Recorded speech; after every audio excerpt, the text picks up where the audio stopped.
Vice President Kamala Harris and former President Donald Trump are embracing wildly different strategies to energize the coalitions they need to win as the campaigns enter the final sprint.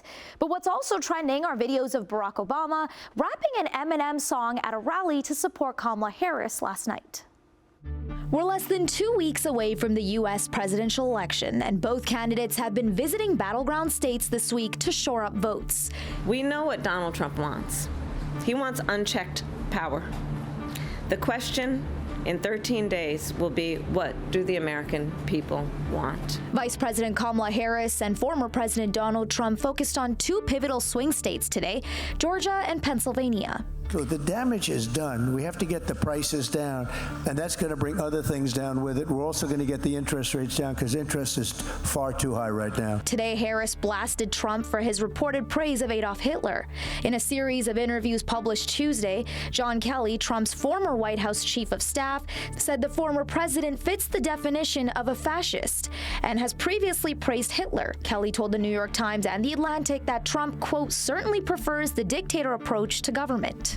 He commented more than once that, that Hitler did some good things too. It is deeply troubling and incredibly dangerous that Donald Trump would invoke Adolf Hitler, the man who is responsible for the deaths of 6 million Jews and hundreds of thousands of Americans. Trump's campaign have gone after Kelly, saying he has beclowned himself with these debunked stories he has fabricated. As the two candidates continue their campaign efforts, former President Barack Obama and rapper Eminem were among the top trends. Eminem took the stage in Detroit last night, not to perform, but to introduce Obama at a Get Out the Vote rally for Kamala Harris. I also think that people shouldn't be afraid to express their opinions. And I don't think anyone wants an America where people are worried about retribution or what people will do if you make your opinion known.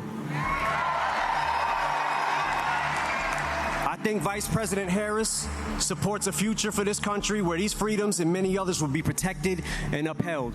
The rapper rarely makes political appearances, but Eminem's views of Trump are well known. He has accused the former president of brainwashing his supporters. But what caught many by surprise last night was this. Now notice my palms are sweaty, knees weak, arms are heavy, vomit on my sweater already, mom's spaghetti. I'm nervous, but on the surface I look calm and ready to drop bombs, but I keep on forgetting. Early voting has started in more than 30 states. Polls show a tight race between the two, but who will be chosen as the leader in just 13 days, we'll have to wait and see. Joining us now to talk about how the presidential race is going is the director of the Eagleton Center for Public Interest Polling, Ashley Koenig. Hi, Ashley. Hi, so nice to see you. Americans will pick who will lead the country in just a few days. What are the polls suggesting right now? Who's in the lead? Yeah, so I don't think this is any surprise. The polls are close. We really are in a neck and neck dead heat. Call it a statistical tie, call it what you will. Really, these candidates are separated by about a point or two, both when we look at national averages, when we look at key battleground states, and when we look at polling forecasts that are aggregating polls with formulas and models. It's all close.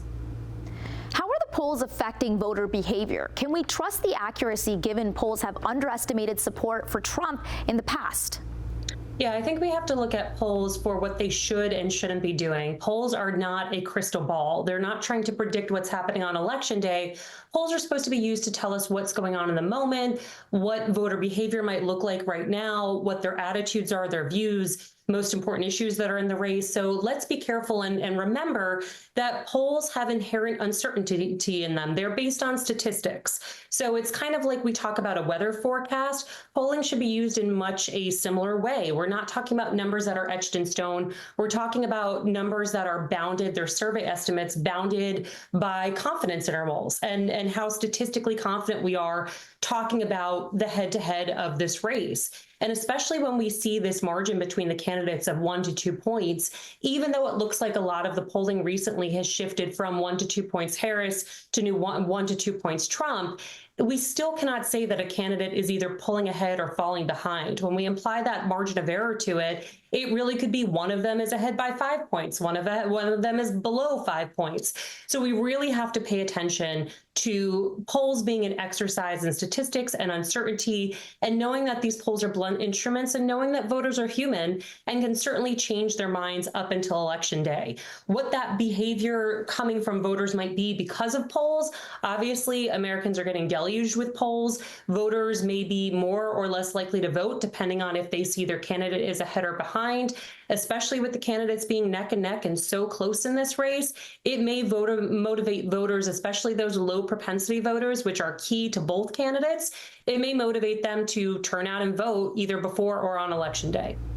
What do you think about their campaign efforts? Do you think both candidates have touched on what the voters want? Yeah, I think there's a bunch of different things going on here. First and foremost, we know that the economy is a driver of this race, like it is for really any election. This has been a huge factor, but let's also not forget the winning Democratic strategy of pushing the issue of abortion the past few election cycles, and abortion once again being critical in this race after the overturning of Roe v. Wade here in the States. So, and we see not only the issues that each campaign is highlighting, especially going after things like affordable housing and the economy, the Harris and the Democrats going after abortion, but also the types of voters they're going after. I wouldn't say we necessarily see a realignment of voters yet, but we certainly have seen some underlying interesting demographic shifts that have going on with Hispanic, Latino voters and Black voters going slightly more for Trump than they had been in years past. And while Harris is still winning in those important voting blocks, these are voting blocks that are showing kind of more affinity for Trump recently. We can talk about younger males as well, and younger voters in general, as well as the huge gender gap that we're seeing between the candidates. So not only what the issues care about, but the types of issues that these candidates are going for, and also looking at low propensity voters, making sure that those voters who are less likely to turn out are turning out and in those candidates' favor. Both candidates are targeting pivotal states this week, but there are voters outside the U.S. as well. How much of a difference can they make in this race? Have the candidates appealed to these voters? I think sometimes it's hard to appeal to voters who are currently residing outside of the U.S. It's just another factor for these campaigns to acknowledge. And of course, they have so many voters on the ground in the continental U.S. that, they feel may be more important, especially because they want to take a look and focus on those battleground states. Now, if those voters who are currently outside the U.S. are in those battleground states, you would think especially every vote counts when it comes down to those particular 7-ish states that we're really all looking towards on election night. That's all the time we have today. Thank you for joining us, Ashley. Thank you so much for having me.